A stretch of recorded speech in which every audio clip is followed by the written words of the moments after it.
மயிலாடுதுறை மாவட்டம் சீர்காழி அடுத்து செம்பதநீர்ப்பு கிராமத்தில் நாங்கூர் கிராமத்தைச் சேர்ந்த கேசவன் என்பவர் கடந்த 3 வருடங்களாக புதிய வீடு கட்டி வருகிறார்.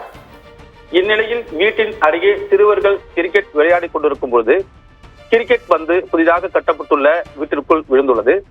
சிறுவர்கள் பந்தை தேடி புதிய வீட்டிற்குள் சென்றபோது அங்கு கழிவுநீர் தொட்டியில் பார்த்துள்ளனர்.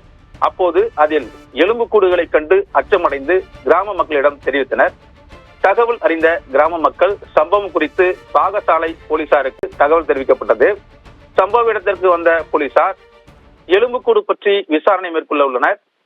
அதன் அடிப்படையில் இறந்தது யார், தொட்டியில் தவறி விழுந்தது இறந்திருப்பாரா அல்லது வேறு எங்கேயும் கொலை செய்யப்பட்டு எலும்புக்கூடு இங்கு வீசப்பட்டுள்ளதா என்ற கோணத்திலும் பாகசாலை போலீசார் தீவிர விசாரணை மேற்கொண்டு வருகின்றனர். 3 ஆண்டுகளாக கட்டப்பட்டு வரும் வீட்டின் கழிவறையில் பெண்ணின் எலும்புக்கூடுகள் கிடக்கும் சம்பவம் அப்பகுதி மக்களிடையே பெரும் பரபரப்பை ஏற்படுத்தியுள்ளது. பவித்ரா.